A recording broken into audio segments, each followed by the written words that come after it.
Muy buenas, estimados y estimadas, sean bienvenidos a una nueva velada de repaso. Mi nombre es Santiago, estamos sin obligaciones, tercer bloque, sí, le damos la bienvenida a esta parte, a este tramo final del curso. Y yo hoy, 05 del 07 del 2021, me encuentro a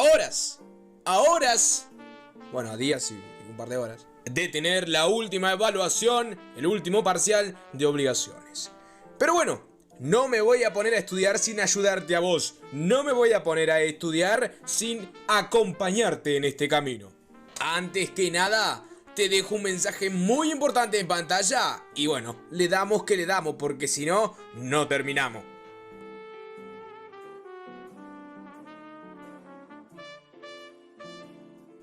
Muy bien, damas y caballeros, ya sentados con el matecito a mano, el cafecito, o sea lo que sea que estés haciendo mientras me escuchás, te paso a presentar el primer tema de este bloque, bueno, el primero que vamos a encarar nosotros, que sería el tema de simulación. Bueno, en primer lugar, ¿qué es la simulación? La simulación es una acción que se da entre dos sujetos. Estos sujetos buscan, mediante esta acción, generar en los terceros la creencia que entre los simulantes existe un contrato, pero en realidad no existe. Y bueno, este acto se llama contrato simulado. Entre las partes, es decir, en el fuero interno del contrato, pueden pasar dos cosas. A, que no exista ningún contrato, es decir, que sea una simulación de carácter absoluto, una simulación absoluta. Por ejemplo, podría ser una enajenación aparente que hace el deudor para que los acreedores no se queden con este objeto que está en su patrimonio. Es decir, hago una simulación absoluta de que le estoy vendiendo un vehículo a X persona para que el acreedor, quien se va a ver perjudicado, el tercero, no pueda tomar el vehículo de mi patrimonio. Y B, por otro lado, puede que exista un contrato distinto al simulado. Esto es llamado o considerado simulación relativa. Y este contrato, el contrato verdadero que está detrás del el contrato simulado, a este contrato se le conoce o se le llama como contrato disimulado. Por ejemplo, cuando se dice que se realiza una venta para simular una donación. Por ejemplo, un ejemplo más práctico, el padre le quiere otorgar a un hijo en particular, a uno de los tres, es decir, hay terceros que van a ser dañados, le quiere otorgar a uno de sus hijos determinados bienes. Y bueno, ¿qué es lo que hace? Dice que lo vende, es decir, hijos obviamente mayores de edad, dice que lo vende, que le vende una propiedad o un vehículo, cualquier tipo de bien, y en realidad no recibe ningún monto dinerario. Lo que está haciendo es donarlo, simulando una enajenación. En todos los casos de la simulación existen los simulantes, es decir, hay un acuerdo simulatorio. Y el contenido de esta simulación es básicamente doble. En primer lugar, engañar a los terceros respecto al contrato simulado, y por el otro lado, el contrato simulado no vincula a las partes. Acá tenemos nuestra primer palabra en latín del día, que es causa simulandi. Esta quiere decir que es el fin o es el propósito que lleva a las partes a realizar el contrato simulado. Es la causa simulandi. La causa simulandi puede ser la donación que se encuentra debajo o detrás del negocio simulado de enajenación. Entonces, como definición más formal, podríamos decir que un acuerdo simulatorio es la base, porque la simulación presupone un acuerdo entre las partes para poder producir un acto ficticio, o sea, no real, que es un negocio simulado, que tiene de propósito engañar a los terceros. Siempre, siempre, siempre su propósito es el engaño. Los elementos constitutivos de la simulación son el acuerdo simulatorio y el negocio simulado. Podría decirse que esta posee una doble relación. ¿Por qué? En cuanto a relación interna, lo que regula las partes, y la externa sería el contrato y los terceros. Es decir, para los terceros lo único visible es el acuerdo simulado. En cambio, el acuerdo simulatorio queda oculto. Es decir, hagamos un esquema mental. Tenemos la zona oculta y la zona visible. Dentro de la zona oculta está el acuerdo simulatorio, es decir, el acuerdo que vamos a simular. Y dentro de la zona visible está el negocio simulado, es decir, lo que se dio en base a la simulación. Por ejemplo, la enajenación. Bien, volvemos a la zona oculta. En la zona oculta, la relación interna básicamente es la relación que tienen las partes. Y en la zona visible está la relación externa, que básicamente es el efecto que van a sufrir los terceros gracias a este negocio simulado. En la zona oculta, nuevamente, rige la valoración subjetiva, es decir, el acuerdo produce efectos. Y en la zona visible rige la valoración objetiva, la simulación imponible a los terceros es la que rige. Ahora nos ponemos en perspectiva de dos teóricos. En primer lugar, en Cafera, y en segundo, en Gamarra. En cuanto a Cafera, bueno, este señala que hay 3 o 4 elementos en cuanto a la estructura de la simulación, dependiendo de qué tipo de simulación sea. En primer lugar, el acuerdo simulatorio. En segundo lugar, el contrato simulatorio. En tercer lugar, la causa simulandi. Y si la simulación es relativa, existe un contrato disimulado. Mientras tanto, en otro hilo, Gamarra establece que la simulación posee 2 elementos que son esenciales para la formación, que son el acuerdo simulatorio y el negocio simulado. La causa simulandi para Gamarra no forma un elemento, sino que está fuera de esto. Bueno, volvamos a las definiciones. Comencemos con acuerdo simulatorio. Bueno, el acuerdo simulatorio es la base de todo procedimiento simulatorio. Es el punto cardinal. No podemos tener la simulación si antes las partes no llegan a un acuerdo de cómo será el negocio simulado. La naturaleza del mismo no es diferente a lo del consentimiento. El acuerdo simulatorio en el Código Civil se nombra como convención. Es decir, acuerdan generar un negocio simulado. Realizan un negocio aparente, no querido por las partes. Para los terceros parece real y efectivo. Es el primer escalón de la simulación. Siempre haciendo referencia al acuerdo simulatorio. Para Gamarra es un negocio jurídico, porque regula las relaciones internas. Las partes quedan obligadas a una simulación secreta creada por ellos mismos o ellas mismas, que los obligan a realizar el acuerdo. En el caso de la simulación relativa, va a tener el consentimiento del negocio disimulado. No tiene requisito de forma, puede ser verbal o escrito. Ahora vamos por otra definición, la definición de negocio simulado. Bueno, el negocio simulado es un acto de cumplimiento de acuerdo simulatorio. Las partes declaran algo, pero no quieren el contenido de la declaración, básicamente. En este tipo de negocio falta voluntad, por lo tanto es absolutamente nulo. Bueno, dependiendo de la postura que lo miremos, que lo visualicemos, esto se ve expresado en el artículo 1261.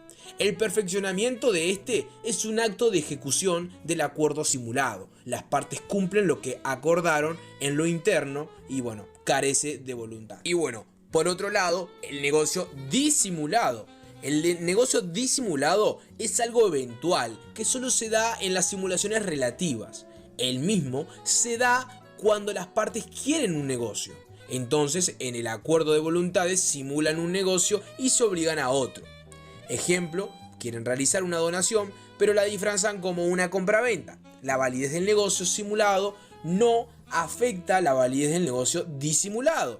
Es un negocio querido por las partes, que tienen la voluntad de las mismas. Es decir, este negocio disimulado no carece de voluntad. ¿Por qué? Porque al fin y al cabo es lo que queremos hacer. Si queremos realizar la donación, vamos a simular una compraventa, pero el disimulado sí tiene voluntad, mientras que el negocio simulado no la tiene. Ahora hablemos de otro subtítulo, contradocumentos. Bueno, Los contradocumentos o el contradocumento es la verdadera base y sostén de la simulación. Vemos que esa importancia se da en el artículo o se presenta en el artículo 1580. El acto que se mantiene en secreto es el contradocumento. Gamarra no considera que esto del contradocumento es un instrumento para que pueda faltar y no se afecte la simulación. Es algo accesorio, contingente. Las partes pueden redactar un documento en el cual se establece cuál es la verdadera situación. Esto es el contradocumento, básicamente. Pero si no lo hacen, no quiere decir que la simulación no se perfeccione. Porque básicamente el contradocumento es un instrumento probatorio. Ahora, causa simulandi. La causa simulandi, como ya lo hemos comentado, es básicamente el fin de la simulación. O el fin de la simulación está compuesto por el engaño. Siempre existe un motivo que que nos lleva a que se realice esta simulación. El mismo, o sea, el motivo, explica la razón por la cual se llevó a cabo el negocio simulado. No es algo que se dé en todos los casos igual, sino que varía con cada parte y los móviles que se tienen, es decir, con lo que se quiera evadir. Su importancia es en el campo probatorio, básicamente. Si se quiere ver si un negocio es simulado, primero debemos ver cuál es la causa simulandi, ya que sin esta es imposible que se haya acordado una simulación. Ahora sí, seamos más puntuales, vayamos a los tipos de simulación. En primer lugar encontramos a la simulación absoluta y en segundo a la simulación relativa. Hablamos de simulación absoluta cuando los simulantes solo crean la apariencia de un contrato. Es decir, no tienen interés de contratar. Por debajo del acuerdo simulado no hay nada. La simulación jurídica de los simulantes no sufre ningún cambio. Su mayor utilidad es perjudicar el derecho de los terceros. Ejemplo, el de los acreedores. El negocio no produce efectos en la realidad porque no existe y las partes se encuentran como antes. Bueno, te invito a que imagines conmigo un ejemplo de simulación absoluta. Un ejemplo claro podría ser: yo le voy a vender a un primo lejano que tengo mi casa y mi moto, así de la nada, y bueno, ese es el contrato que van a ver,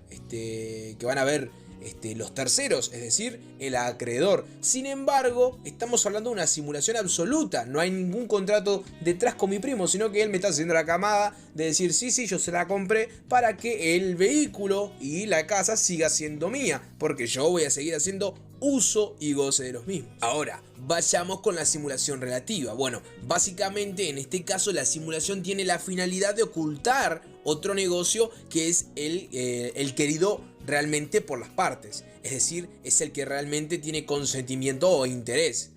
Este negocio se encuentra por debajo de la simulación relativa y lo llamamos como negocio disimulado. Tenemos dos negocios, por ejemplo, el caso de la donación que es tapada con una compraventa. Bueno, estos dos negocios, un negocio es verdadero y querido y el otro es el negocio aparente. Claro está que el querido, el verdadero, es la donación y el aparente es la compraventa, siguiendo el ejemplo de la herencia que anteriormente comenté. Ahora hablemos del régimen legal del contrato simulado. Bueno, el contrato simulado es inexistente o absolutamente nulo. Solo tiene una parte que es visible, que cuando se ve en la totalidad se llega a la conclusión que no oculta ningún contrato u oculta otro contrato. Claro está, de forma obvia, igualmente lo aclaro, ninguno de los simulantes puede reclamar el cumplimiento del contrato. Por eso es que normalmente se hace con alguien que tenés plena confianza.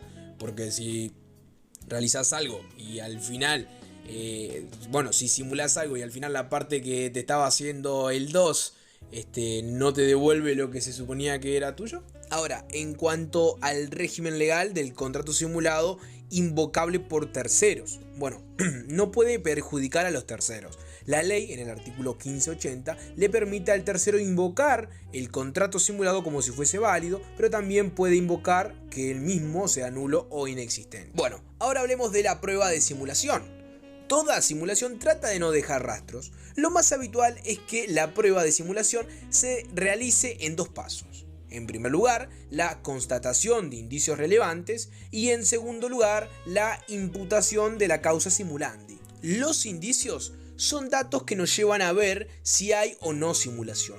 Lo que se hace es ver una situación en la que no hay simulación y la forma normal en la que se actúa, y una en la cual sí exista la simulación, por ejemplo, que el enajenante conserve el bien o que el precio sea demasiado bajo. Es decir, cuando nosotros queremos realizar una simulación absoluta, es decir, le vamos a vender nuestros bienes a otra persona, supuestamente, de forma simulada, le podemos vender este bien, por ejemplo mi moto, a un precio demasiado bajo. O a su vez, de forma un poco más tonta, yo seguir utilizando el vehículo diciendo que lo vendió, que lo compró él.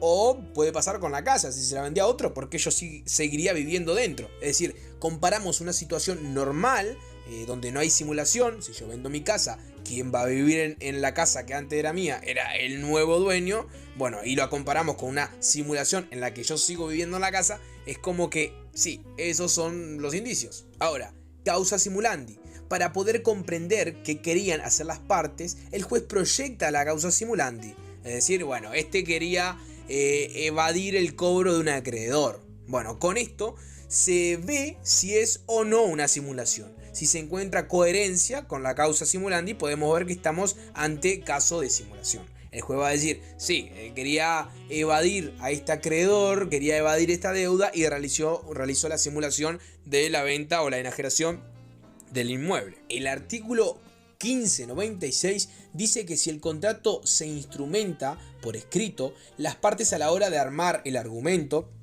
solo pueden usar esta prueba y no otras. No se puede convocar testigos para que digan algo diferente a lo que se ve en el escrito. Lo que pasa en la simulación es que se busca probar algo en donde solo hay un documento, pero en general falta el contradocumento. Gamarra dice que el artículo 1605 y 1602 soluciona este problema. La misma o el mismo artículo en este inciso número 2 dice que en casos de fraude o dolo solo se puede usar fraude o dolo se puede usar cualquier prueba, hasta incluso las no admitidas en situaciones normales. Sin embargo, posturas como la de Carnelli dicen que realmente no se podría utilizar este artículo, ya que en realidad son las mismas partes las que generan el fraude. Y bueno, estimados, más que un capítulo de este bloque, es un capítulo en cuanto a un tema específico. Por lo tanto, voy a cambiar el título de este video. No va a ser bloque número 3, sino el tema correspondiente a simulación. Espero que hayas disfrutado de mi compañía y que sigas más que interesado con estudiar todo esto que es más que interesante. Mi nombre es Santiago, espero, como te digo, que hayas disfrutado de mi compañía y que la hayas pasado bien. Un saludo, cuídate y estudia que se viene.